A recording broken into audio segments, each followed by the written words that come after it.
Hello guys, आज का subject है जूरिस्प्रूडेंस एंड लीगल थ्योरी, जिसको विधि शास्त्र और विधि के सिद्धांत कहा जाता है। इसके अंदर जो नेक्स्ट टॉपिक आता है वो ऑस्टिन के बारे में है कि ऑस्टिन द्वारा प्रतिपादित विधि के सिद्धांत अज्ञात्मक सिद्धांतों की विवेचना कीजिए। Discuss the imperative theory of law propounded by Austin. The imperative theory of law जो सिद्धांत दिया गया है ऑस्टिन के द्वारा, उसके अंदर क्या क्या चीजें दे रखी हैं इसके बारे में हम पढ़ेंगे। ठीक है, इसके आंसर में है कि जो ऑस्टिन कौन है। पहली बात तो ऑस्टिन जो थे वो बेंथम के स्टूडेंट थे। ठीक है, और स्टेट के संदर्भ में इंग्लैंड के प्रख्यात विधि शास्त्री जॉन ऑस्टिन का नाम अग्रणी पंक्ति में माना जाता है। काफी फेमस रह चुके हैं। ठीक है, और उनको मेंस जो ऑथर है उनमें से एक माना जाता है। उनको फादर भी कहा जाता है इंग्लिश जूरिस्प्रूडेंस का। ठीक है, फादर ऑफ इंग्लिश जूरिस्प्रूडेंस। इनका जो कार्यकाल था 1790 से लेकर 1859 तक का रहा है। इन्हें विधि शास्त्र के इन्होंने विधि का विश्लेषणात्मक एनालिटिकल दृष्टिकोण अपनाकर उसे व्यवहारिक रूप से प्रदान करने का सार्थक प्रयास किया है। ठीक है, मतलब ये किस स्कूल से थे, मतलब विधि शास्त्र के अंदर अलग अलग स्कूल बने हुए हैं, हिस्टोरिकल स्कूल, ठीक है, एनालिटिकल स्कूल, तो ये एनालिटिकल स्कूल से थे। ठीक है, इनके अनुसार लॉ ऐसे नियमों का संकलन है, मतलब ऐसे रूल्स का एक इकट्ठ है जो एक प्रज्ञावान व्यक्ति, एक मतलब नॉर्मल बुद्धि वाले व्यक्ति, ठीक है, किसी अन्य ऐसे प्रज्ञावान व्यक्ति के मार्गदर्शन के लिए निर्मित करता है और जिस पर उसकी संप्रभुता है। कहने का मतलब एक प्रज्ञावान व्यक्ति, ठीक है, सूझबूझ वाला व्यक्ति ऐसे नियम बनाता है जो उस व्यक्ति पर अप्लाई होते हैं, जो उसके अधीन है। कहने का मतलब जिस व्यक्ति पर उसकी सॉवर्टी है, संप्रभुता है, जो व्यक्ति उसके नीचे है, उस पर वो रूल लागू होंगे। ठीक है, तो इसको क्या बोला जाता है, पॉजिटिव लॉ की डेफिनेशन देते हुए ऑस्टिन ने कहा है कि जो लॉ है वो ऐसे आदर्शों का समूह है जो एक संप्रभु मतलब एक सोवरन द्वारा, सोवरन किसको कहते हैं, जो अंदरूनी और बाहरी कंट्रोल से मुक्त हो, जो किसी के अंडर ना आता हो, किसी के अधीन ना हो। ठीक है, कहने का मतलब लॉ ऐसे आदर्शों का समूह है जो एक संप्रभु सोवरन द्वारा किसी स्वतंत्र राजनीतिक समाज में जनता के जो व्यवहार हैं उनको निर्धारित करने के लिए बनाए गए, निर्मित किए गए। ठीक है, इस प्रकार ऑस्टिन द्वारा लॉ की डेफिनेशन इस प्रकार की गई है कि विधि संप्रभु का समावेश है। Law is the command of sovereign. मतलब लॉ क्या है भाई, सीधी सी बात, कमांड है। कमांड किसको कहते हैं भी, जो ऑर्डर दिया है, जो आदेश दिया है, किसने दिया है, सोवरन ने। Law is the command of sovereign. ठीक है, इससे क्लियर है कि इस परिभाषा से ये तो स्पष्ट हो जाता है कि लॉ न्याय से अलग है, मतलब जस्टिस से अलग है। किसके अनुसार, ऑस्टिन के साथ। ठीक है, उनके मत में विरोध उचित अनुचित पर आधारित ना होकर संप्रभु के आदेशों पर आधारित है। मतलब वो ये नहीं कहते कि क्या सही है क्या गलत है, सीधी सी बात, जो कमांड है लॉ की, सोवरन की, वो ही लॉ है, चाहे वो उचित है चाहे अनुचित है, ये चीज बात की है। ठीक है, लॉ किसे माना जाएगा, जो कमांड दी है, सोवरन ने दी है। विधि संप्रभु की शक्ति में निहित है। सीधी सी बात, जो लॉ है वो किसकी शक्ति के अधीन आती है, मतलब किसकी शक्ति में निहित है, वो संप्रभु। संप्रभु कौन है, सोवरन। मान लो एक राजा है, पुराने समय से लगा लो भी आप, एक राजा था, ठीक है, कोई भी वो लॉ बनाता था अपनी प्रजा के लिए, वो किसी के अधीन नहीं था, वो स्वतंत्र था। ठीक है, तो उसको संप्रभु भी कह सकते हैं। तो यही कारण है कि ऑस्टिन के सिद्धांत को विधि का आदेशात्मक सिद्धांत, मतलब इंपेरेटिव थ्योरी ऑफ लॉ कहा गया है। ठीक है, इस प्रकार आपने देखा कि ऑस्टिन ने क्या माना है लॉ को, law is the command of sovereign. सीधी बात, लॉ कमांड है किसकी, एक सॉवरन की, ठीक है, उसको फॉलो करना ही पड़ेगा। जितने भी सोसाइटी के अंदर व्यक्ति हैं उसको फॉलो करते हैं। इन्होंने ना तो मतलब पॉजिटिव मोरलिटी को माना है, भी मोरलिटी क्या होती है, भी क्या करना, हमको ये काम करना चाहिए, ठीक है, ये मोरलिटी है, कुछ नैतिक कर्तव्य होते हैं, इन्होंने इसको नहीं माना। उसके अलावा इन्होंने जजमेंट लॉ को भी नहीं माना। सीधी सी बात, इन्होंने सीधी बात कह दी कि जो लॉ है वो किसकी कमांड है, सीधी सी बात सॉवरन की, ठीक है। अब जो कानून कोर्ट के अंदर बनते हैं, जो जज बनाता है, कुछ नियम बनाए जाते हैं, जैसे आज भी बहुत सारे डिसीजन आते हैं सुप्रीम कोर्ट के, वो क्या है, वो लॉ ही है एक प्रकार का, तो उसको भी नहीं माना। इन्होंने कस्टम को नहीं माना, भी जो रीति रिवाज चलते आ रहे हैं, लोग अपने मतलब इच्छा से उनको फॉलो करते हैं, तो उनको लॉ नहीं माना, मतलब उसके अंदर नहीं दिया, मतलब कस्टम लॉ के अंदर नहीं है। सीधी सी बात, लॉ क्या है, कमांड है सॉवरन की, ठीक है। इस प्रकार इन्होंने इंपेरेटिव थ्योरी के बारे में कहा है कि law is the command of sovereign, ठीक है, इंपेरेटिव थ्योरी ऑफ लॉ, इनका यही सिद्धांत है।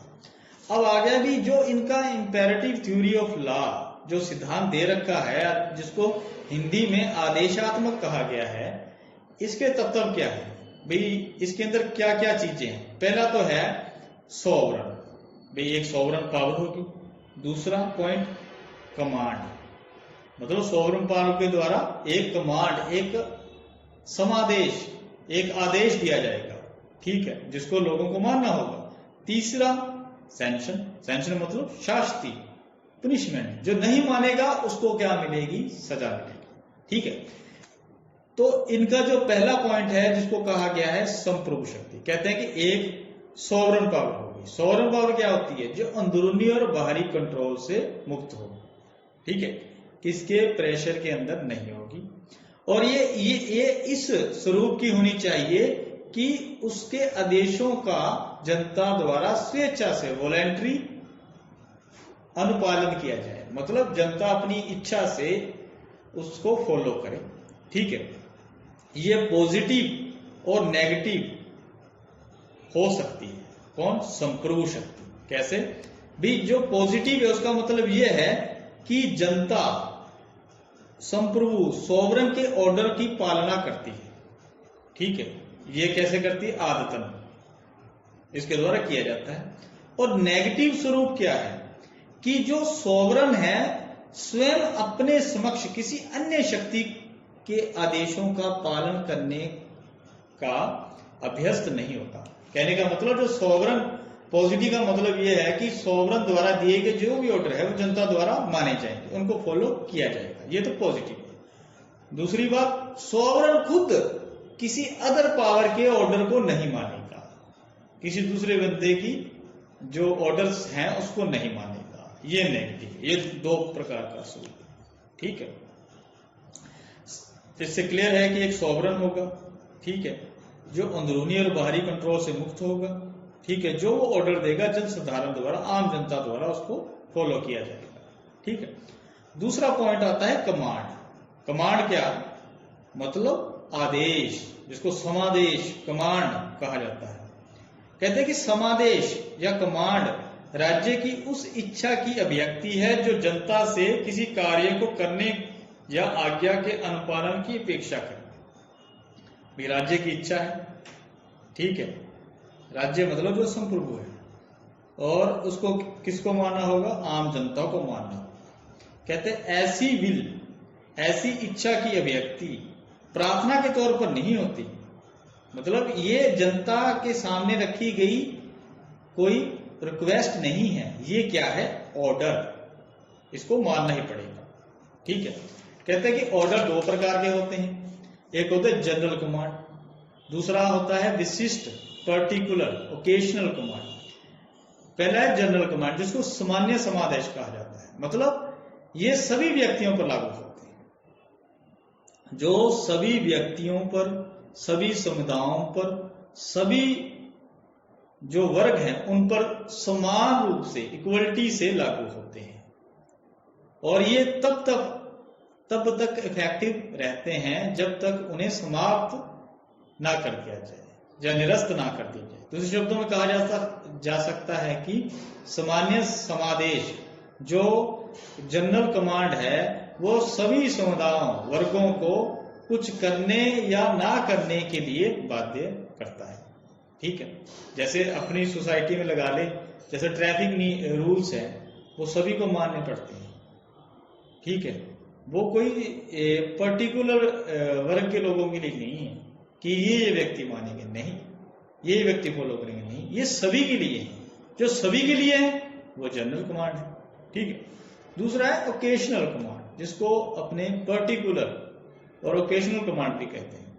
ठीक है, इसका मतलब ऐसे ऑर्डर से है, ऐसे समादेश से है, ऐसे कमांड से है जो कुछ विशिष्ट व्यक्ति वर्ग या समुदायों के प्रति प्रत्येक समय के लिए या सभी व्यक्ति वर्गों या समुदायों के प्रति कुछ समय के लिए जारी किए जाते हैं। भाई ये सबके लिए नहीं होते, कुछ वर्ग कुछ व्यक्तियों के लिए कुछ समय के लिए हो सकते हैं, या कुछ वर्ग या कुछ व्यक्तियों के लिए सदा के लिए भी हो सकते हैं।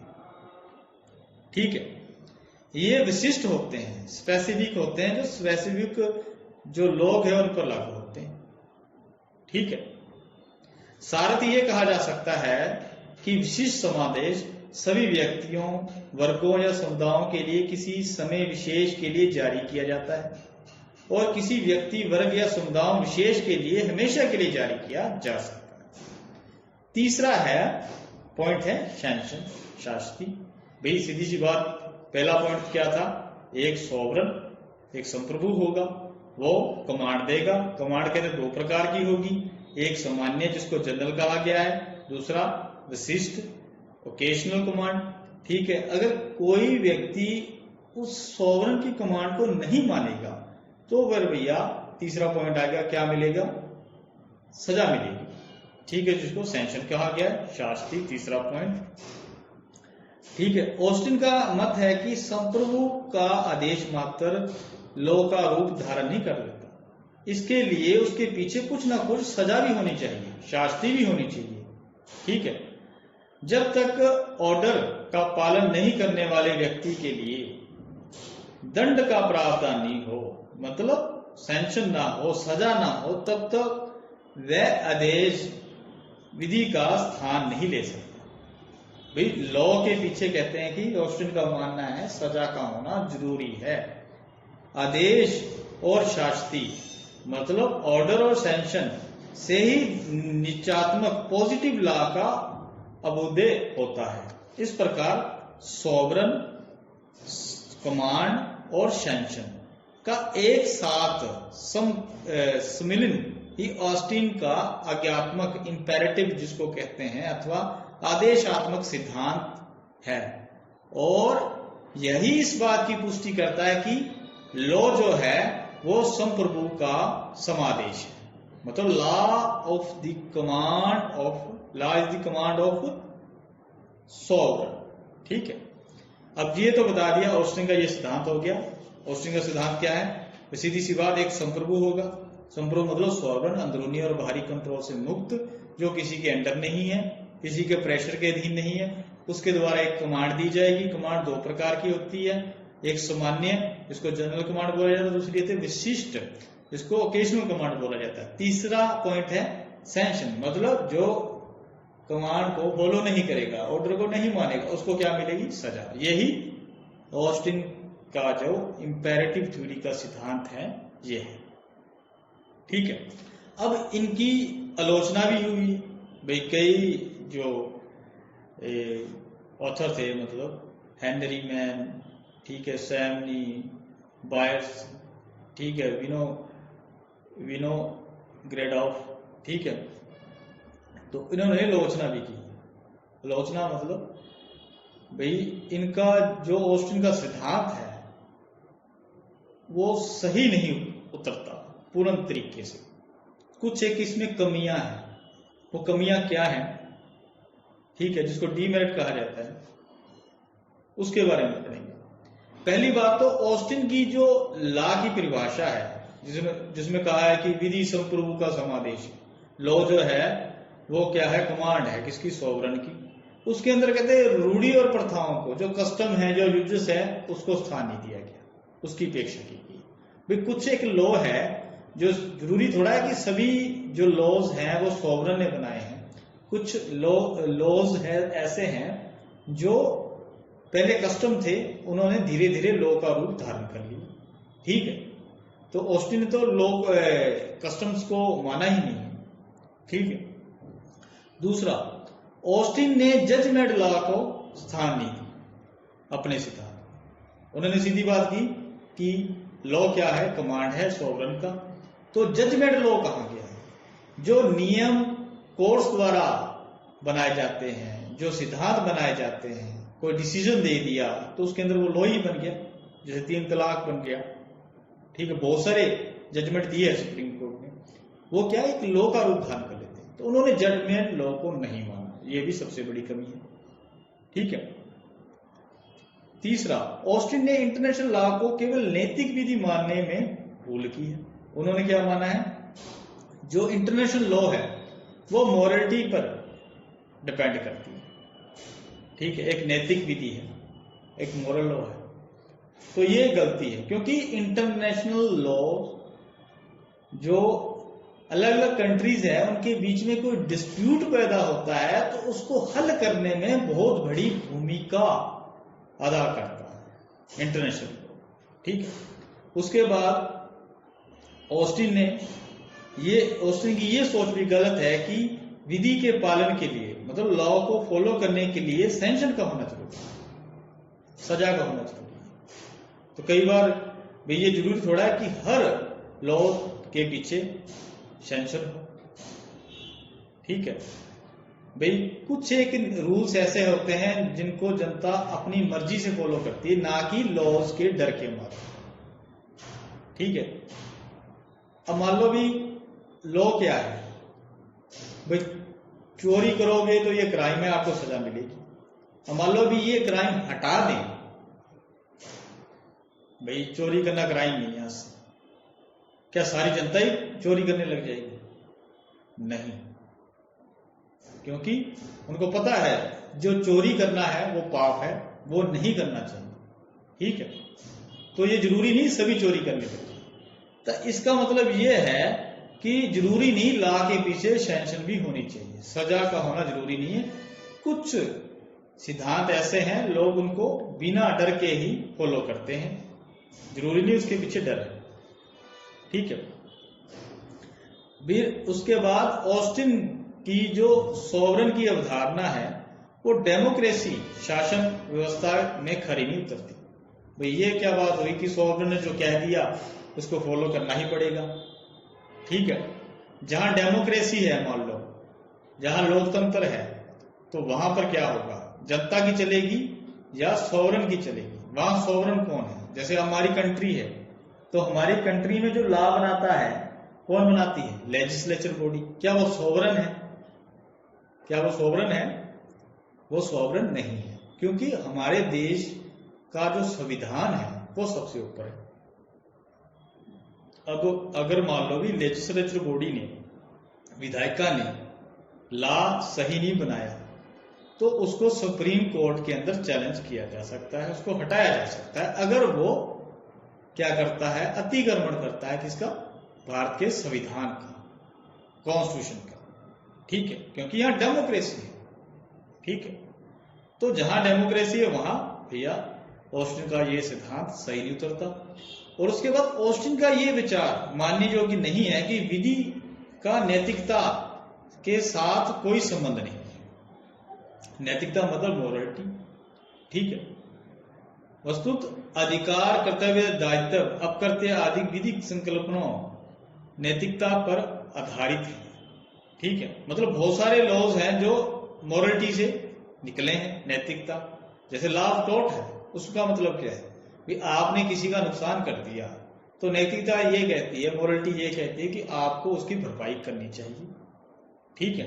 मान लो मैंने आपका पेन तोड़ दिया, ठीक है, तो आपका कुछ ना कुछ नुकसान हुआ है, तो मोरालिटी क्या कहती है कि उसकी भरपाई करे। तो भरपाई का ये सिद्धांत कहां दे रखा है? क्षतिपूर्ति का। ये लॉ ऑफ टॉर्ट में दे रखा है। तो बहुत सारे लॉ है जो मोरलिटी पर बने हैं, ठीक है, जैसे आपकी ड्यूटीज है, कुछ भी है, दायित्व है, लाइबिलिटीज है, सारा कुछ, ठीक है। उसके बाद आता है ऑस्टिन का ये सोच भी निराधार है कि लॉ और न्याय के बीच में कोई संबंध नहीं है, क्योंकि ऑस्टिन ने माना कि लॉ और जस्टिस के बीच में कोई भी रिलेशन नहीं है, ठीक है। इसके बावजूद ये तो डिमेरिट थी ऑस्टिन की भी, सिद्धांत की ये आलोचना है, इन चीजों को इन्होंने फॉलो नहीं किया, तो ये कमियां इनमें पाई गई, ठीक है। फिर भी जो ऑस्टिन का ये सिद्धांत है, इसके महत्व को नहीं नकारा जा सकता। पैटन का कहना है कि ऑस्टिन द्वारा विधि को संप्रभु से संबंध किए जाने का एक लाभ ये हुआ कि इसने सोवरन अथवा जो सोवरन जिसको स्टेट बोला जाता है, जिसको राज्य बोला जाता है, तथा जो चर्च है उसके बीच में जो संघर्ष की स्थिति थी उसको टाल दिया। स्टेट और चर्च के बीच में संघर्ष की स्थिति थी, इससे यह क्लियर हो गया कि लॉ बनाने की पावर किसके पास है, स्टेट के पास है, ठीक है।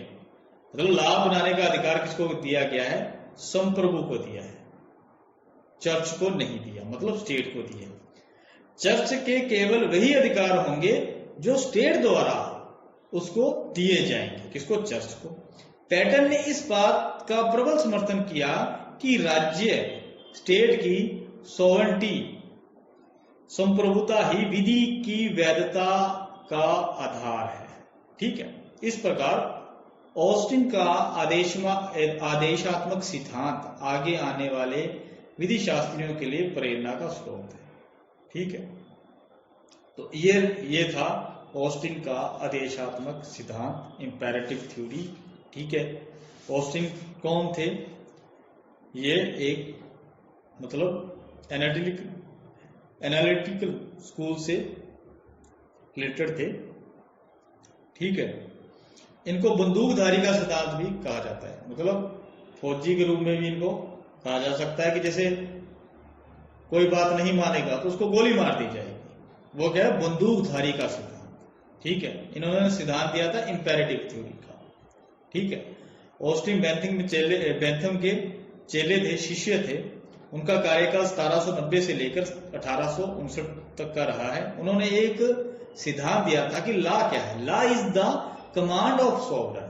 भाई सीधी सी बात, लॉ कमांड है सोवरन की। एक सोवरन होगा जो अंदरूनी और बाहरी कंट्रोल से मुक्त होगा, जो सबसे सुप्रीम होगा, ठीक है। लॉ जो लोग हैं उसके ऑर्डर को फॉलो करेंगे, ठीक है, आदतन उसके द्वारा एक कमांड दी जाएगी जो दो प्रकार की होगी, जनरल और पर्टिकुलर, ठीक है। जो उसकी कमांड को नहीं मानेगा उसको सजा मिलेगी, ये इनका सिद्धांत था, ठीक है। तो इसकी आलोचना भी हुई क्योंकि इन्होंने कस्टम को नहीं माना, ठीक है, जजमेंट लॉ को नहीं माना, इंटरनेशनल लॉ को सिर्फ मॉरल लॉ माना है, और इनका सिद्धांत डेमोक्रेसी के अंदर फिट नहीं बैठता, ठीक है। और जो सैंक्शन वाला इनका पोर्शन है, अभी सैंक्शन होनी जरूरी है, सजा होनी जरूरी है, तो वो भी फिट नहीं बैठता, क्योंकि हर लॉ के पीछे सजा होना जरूरी नहीं। कुछ एक लॉज को लोग अपनी इच्छा से, विल से फॉलो करते हैं, वो अपनी ड्यूटी समझते हैं, ठीक है। तो इस प्रकार ये ऑस्टिन का सिद्धांत था, ये पूरा।